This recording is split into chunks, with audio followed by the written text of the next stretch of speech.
भारत की सीमाओं को मैनेज करना ये हमारे देश की नेशनल सिक्योरिटी के सबसे बड़े चैलेंजेस में से एक है।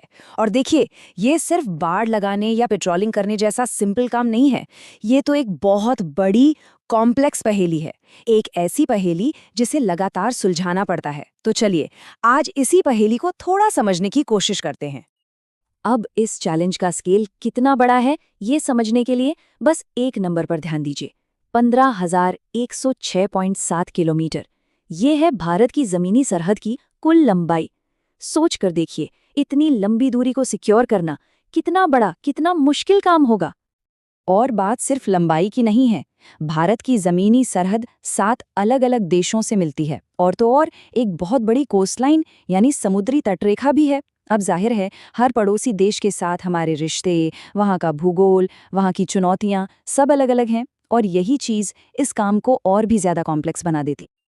तो आज हम क्या-क्या देखने वाले हैं? हम एक तरह से भारत की सीमाओं का एक टूर करेंगे। पहले समझेंगे कि एक सब कॉन्टिनेंट को सिक्योर करने का मतलब क्या है। फिर देखेंगे फेंसेस और फॉल्ट लाइंस, मतलब हमारी पश्चिमी और पूर्वी सरहदें।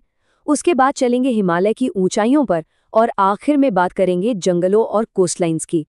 तो चलिए शुरू करते हैं हमारे पहले सेक्शन से, एक उपमहाद्वीप को सुरक्षित करना। मतलब यहाँ हम ये समझने की कोशिश करेंगे कि इंडिया की बॉर्डर स्ट्रैटेजी की बुनियाद क्या है, उसके बेसिक्स क्या हैं। तो सबसे पहला सवाल, ये बॉर्डर मैनेजमेंट होता क्या है? देखिए, ये सिर्फ आर्मी या पुलिस का काम नहीं है, बल्कि ये एक कोऑर्डिनेटेड एक्शन है जिसमें एडमिनिस्ट्रेशन, डिप्लोमेसी, सिक्योरिटी, इंटेलिजेंस, कानून और यहाँ तक के इकोनॉमिक एजेंसियां भी शामिल होती हैं।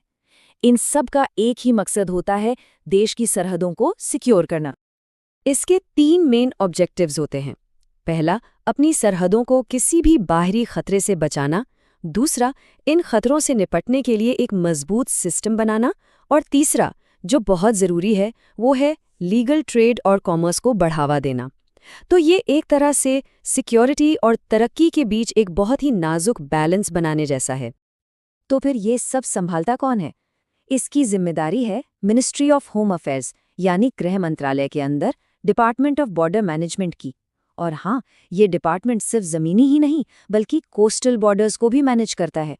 इनका काम है बॉर्डर गार्डिंग को मजबूत करना, इंफ्रास्ट्रक्चर बनाना और बॉर्डर के इलाकों को डेवलप करना।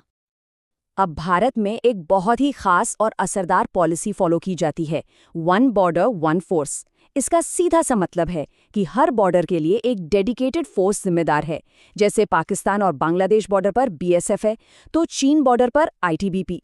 नेपाल और भूटान के लिए एसएसबी है, तो म्यांमार के लिए असम राइफल्स। इससे होता ये है कि हर फोर्स को अपने इलाके की पूरी जानकारी होती है और जवाबदेही भी तय रहती है। चलिए, अब अपने टूर को आगे बढ़ाते हैं और अब हम चल रहे हैं हमारी वेस्टर्न और ईस्टर्न सीमाओं की तरफ, यानी फेंसेस और फॉल्ट लाइंस। यहाँ हम बात करेंगे पाकिस्तान और बांग्लादेश से लगी हमारी सरहदों की। अब ये दोनों बॉर्डर, पाकिस्तान और बांग्लादेश वाले, एक जैसे बिल्कुल नहीं हैं। देखिए, पाकिस्तान के साथ जो 3,323 किलोमीटर का बॉर्डर है, वहाँ एलओसी का तनाव, घुसपैठ, आतंकवाद और ड्रग्स स्मगलिंग जैसे बड़े मुद्दे हैं। वहीं दूसरी तरफ बांग्लादेश के साथ 4,096 किलोमीटर लंबा बॉर्डर है। ये इलाका नदियों और जंगलों से भरा है, जिसकी वजह से ये बहुत पोरस है, मतलब यहाँ से आना जाना आसान है। तो यहाँ अवैध माइग्रेशन, जानवरों की तस्करी जैसी चुनौतियाँ ज़्यादा हैं।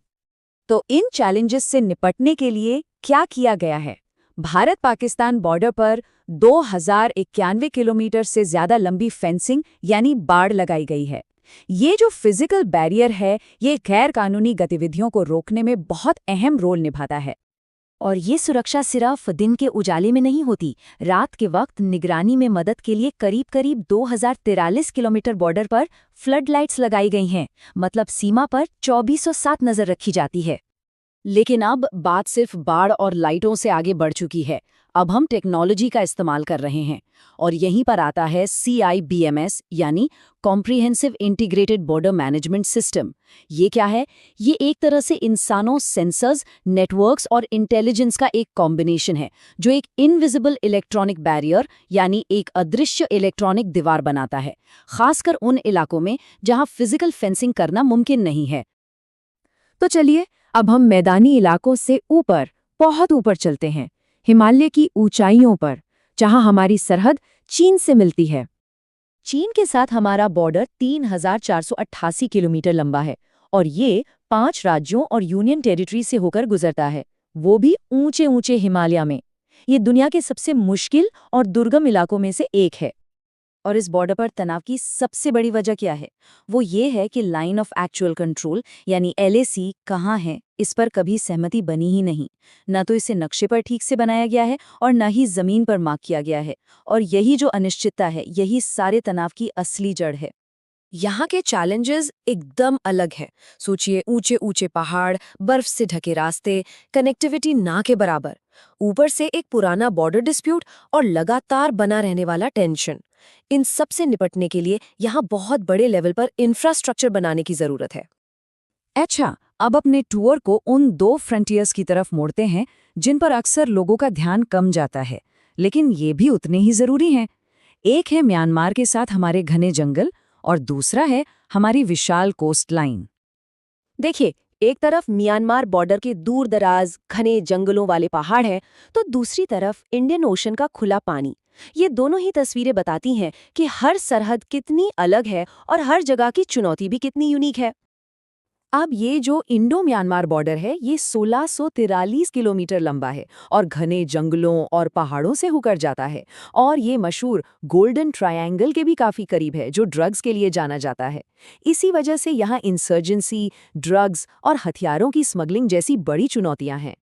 और अब बात करते हैं उस सरहद की जिसकी लंबाई शायद सबको हैरान कर दे, हमारी कोस्ट लाइन 7,516.6 किलोमीटर।